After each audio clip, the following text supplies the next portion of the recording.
Hello, welcome to the Dark Flame here.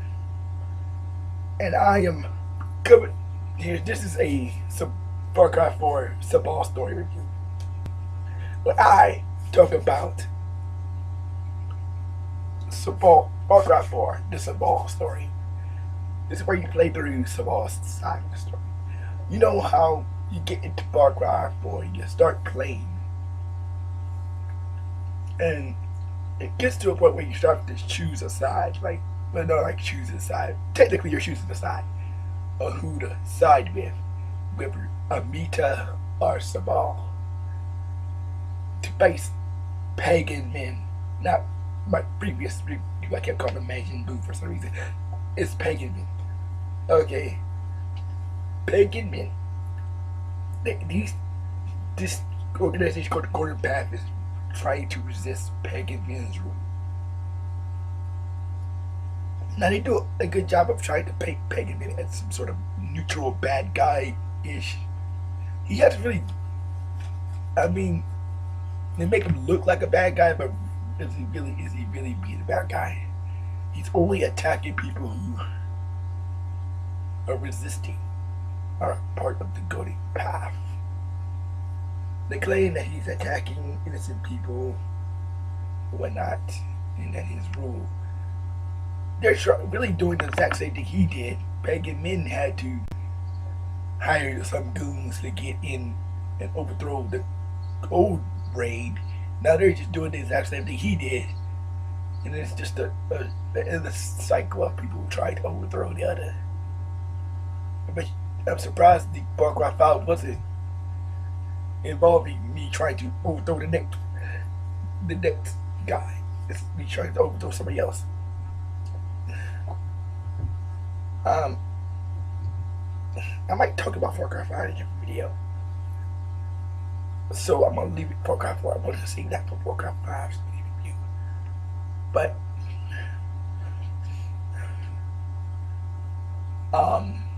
okay, it's a ball story. So now you get to the point.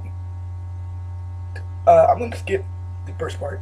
Like, it doesn't really get interesting until like partway in, when you get really into it. The earlier parts are just you in introduction parts. Like, you get introduced to Sabal saved you, pulled you out. He introduced you to his tribe and whatnot, and that's not the interesting part of the story. We don't get skip part where you start picking sides, like you're picking which person to decide which mission you want to do. So each mission, whoever you pick, decides where you go. Okay, it decides the outcome. Okay, if you shoot the ball, Amita's gonna be mad at you. Shoot the ball's gonna be mad at you, or not mad, but be upset, sort of. It's gonna affect something. But anyway, so if you're the person who started out doing both, trust me, you're gonna have to pick a side eventually. But like me, I started out that way, but then I decided to just do one side. So this is Sabal story, just one where I shoot Sabal from rest way. I need like one or two Amita missions before going straight up Sabal. And so after that point, so I don't, to give you my honest opinion about Sabal, I would say I did not like the guy. He is, well, I didn't like him. Well, I was kind of, or I thought he was okay until near the end. I mean, he wanted you to kill the person that helped him to get to where he was to begin with, because he thought she was no better than that pagan men. He pretty much painted her as evil in his mind, and in his mind, she's no better than pagan men. What he failed to realize is he's no better than pagan men. He's doing the exact same thing as pagan men, killing people he don't like. He don't see it because he's so blind by tradition, and that's why I don't like. Because everything Amita tells you actually is true. Now I'm currently playing through Amita's story, so I'm not gonna go there. But I'm gonna go ahead and give my guess. I'm gonna say that Amita's probably has the better ending, even though on more respectable. You probably might end up still having to kill. She might do the same thing and have you kill Sabal. If she doesn't do that, then her would be better. But if she does, she's no different than Sabal. My beef is you being thrown in the middle of this stupid argument, which they both want the same thing. Neither one of them wants to compromise. Everybody wants to do what they want, and they can't compromise. And that's what's their biggest problem. They couldn't compromise on anything. One wants to stick strictly to tradition and disregard women's viewpoint. Because women don't mean anything, according to Sabal. I mean, it don't matter. It's what Sabal wants. And Amita says, I want facts. I need to know intel. I want to know what's going on.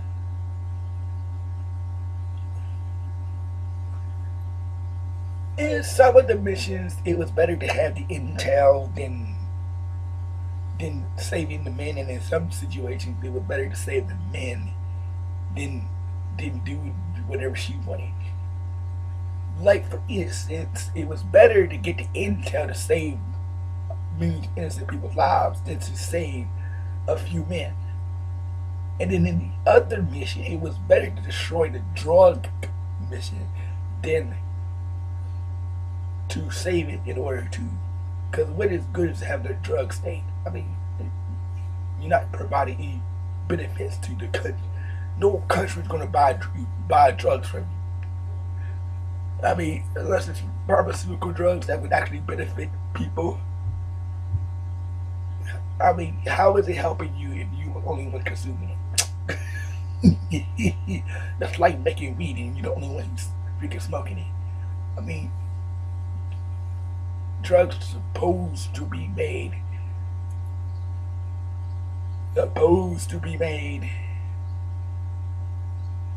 for everybody. And it's supposed to be good drugs, not the bad crack, not no crack, not no cocaine, not no heroin. It's supposed to be like medicine that's supposed to help cure cancer or something.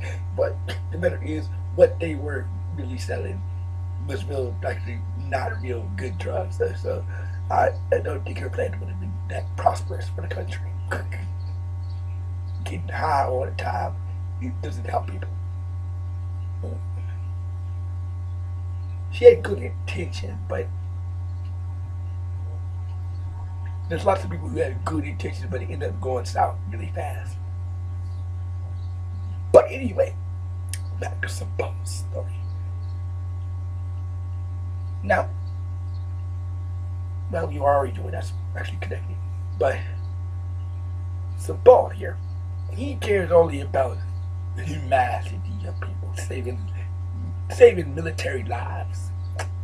Does he know he's not in the war? People going to die. Okay, people are going to die. That's part of life. Part of the resistance. You knew death was imminent. You knew that that was a possibility. We decided to resist pagan men in the first place. And you can't save everybody. Sabal, this is my problem with your story. You are no better than the pagan men. You get angry really fast. You need to take anger management class, anger management skills, okay? And it is like and then when you get to end, she asks you to kill Amita. Now, that's my biggest problem. Why would you act? Because she wanted to save some drugs, because she wanted to get the upper hand on the enemy. You want to get her killed.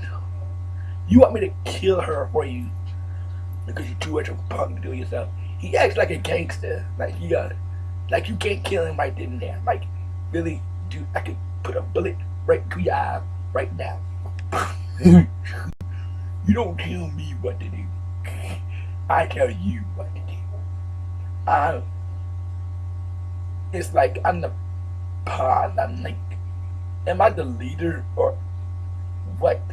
What am I? You keep calling me the chosen one, but you treat me like I'm just a person to be used for your own tools. If I'm supposed to be the son of some almighty person, Aja, Agahi, then why you treat me like I'm a hired hitman or something? Why couldn't you kill her? Because you're a punk. And then who freaking sends someone after someone who you have half your you spent half this game crying about losing men, and then you have me killed out and chased after a leader who has who to whom your own men would be killed trying to protect you. Your men are loyal to both of you. You want them to choose a side. Man, you was a punk. I bet you most people would put me there. Because Sabal is nothing but a punk. I mean, he is a certified punk, okay? Who goes and sends a hitman after a girl he can handle next to himself if you want her dead so badly? You could see this man. This man get angry really fast. Like, super unrealistically fast. Like, oh, I can't believe this. She died. She called him all kinds of disparaging names, calling her out of her name and whatnot. That's really, dude. Think that's serious. We got intel. We stopped people from dying. You crying over the fact that a few men died. Are you serious? Few men die. People die every day. People die in war, just in a resistance. Sometimes it's better to let people die in a war and get some intel than to try to save as many people as you want to. It's not like a whole squadron was at risk of dying. If they died, half your force would be at ruin. Nothing. You didn't lose anybody. You didn't lose anything. You lost a few men. A handful of men. You'll survive. And it's like he thinks he knows what my father would have wanted. Now, how do I know he's just not pulling out of his seat? Because my father, in the game he's dead, right? So he can't really say whether that's what he would have done or not. We don't know if his father would decide for me to or him. He just telling us crap that he thinks we want to hear to get him to follow his side. Amita doesn't do neither that, okay? Amita doesn't always mention your father every 5 seconds. Oh, this is what your father would have wanted. Your father would have wanted you to follow me. No, she said this is what needs to be done. I'm just trying to survive here and make sure that everybody comes out alive. He's always talking about, oh, this is how your father would have wanted. He would wanted you to follow the golden path to success. He would wanted you to do this. He would wanted you to do that. If I was there to care about what my father would have wanted, I'm just here to bury my mom. Okay, and I'm here to bury my father. I mean, I probably do. I bet you he does. My character does care about his father. He never really met the guy. He was just there to bury his mother. He wasn't there to bury his father. He was there to bury his mother. And this pagan man ended up being your father. It's like, really? Or some related to you. I think he's your father for real. He keeps using endearments to address you. It's like, you don't know what the truth is. I don't know what the truth is. I don't know where my home is. But, and really, I'm not going to make this be long, drawn out thing, but I think that the Sabal side of the story is not, it too much to be desired. It's not that good. It's not that the best thing ever. I mean, I don't like Sabal. I mean, I think that one action was enough for me not to like. He started to ride. He started to ride my nerves. It had more than halfway into the film. And it's like they both sort of ride your nerves because they're bickering back and forth. Like, why can't y'all compromise? When I really thought we'd be working together, but I thought they were treating me like a leader, like one of the three trio leaders. But what they really were treating me like as a middleman for their petty argument and disputes and sending me on missions while they sit there and bicker between each other about stupid petty stuff. They both want the same thing. Why can't they just work together and compromise on certain things? Like that first mission, we go up there in town. Somebody else goes and helps the men. It's not like he didn't have no other men to go after that guy. And or yeah, that.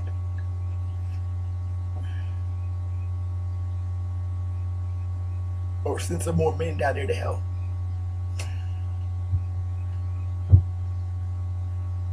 I mean, it's that simple. But anyway, well, that's my take on Sabal Story on Far Cry 4. Please stay tuned some other time when I finish it, when I bring you Far Cry 4, Mita story.